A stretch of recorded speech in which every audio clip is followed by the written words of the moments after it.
سنن ابی داؤد کے اندر جلد نمبر 3 میں رسول پاک صلی اللہ علیہ وسلم کا یہ فرمان ہے. سنن ابی داؤد کے اندر اس میں پھر باب فی لزوم السنہ، کتاب السنہ میں باب ہے، چیپٹر ہے لزوم سنت کا. تو وہاں یہ حدیث ہے 4604. اس حدیث کے اندر حضرت مقدام بن مادی کرب رضی اللہ تعالیٰ عنہ رسول پاک صلی اللہ علیہ وسلم سے روایت کرتے ہیں. آپ ارشاد فرماتے ہیں الا انی اوتیت الکتاب، خبردار مجھے کتاب دی گئی،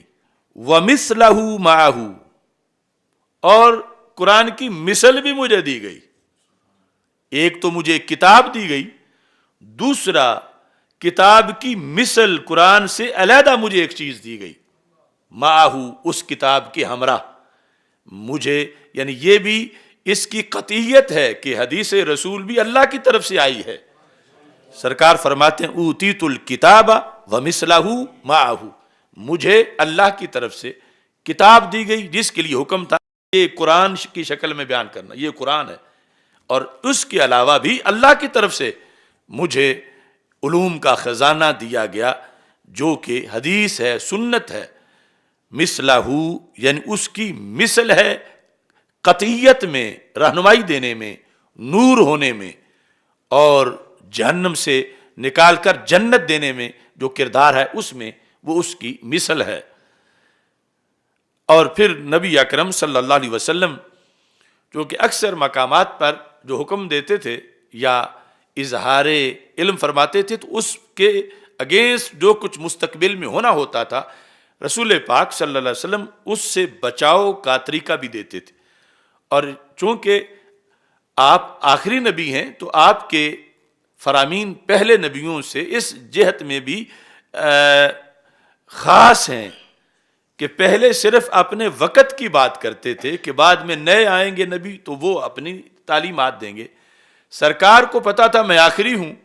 تو پھر قیامت تک کے لیے جو خطبات ختم نبوت ہیں رسول پاک صلی اللہ علیہ وسلم کے، یعنی 10,000 سے زائد احادیث، اس میں یہ حدیث بھی شامل ہے. تو آپ فرماتے ہیں الا یوشک رجل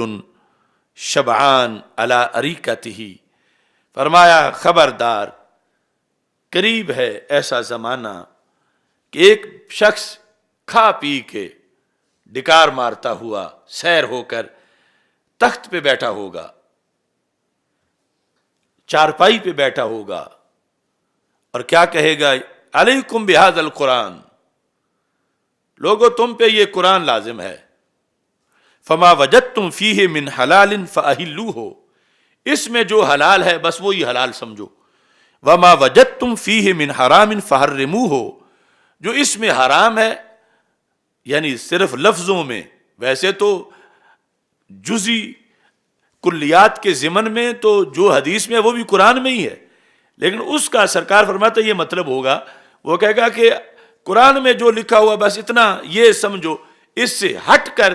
کوئی حدیث نہ مانو، کوئی سنت نہ مانو، اس کی کوئی تشریح نہ مانو. سرکار فرماتے ہیں وہ فتنہ پرور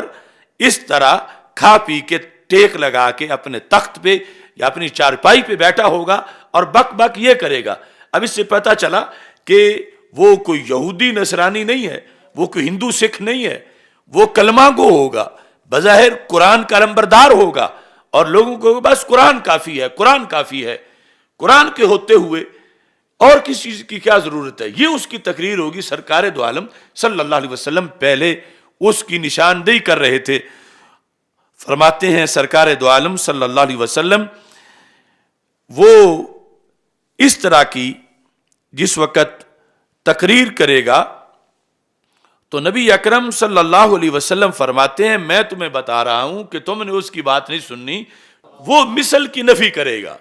وہ کہے گا صرف قرآن مانو. جس طرح کہ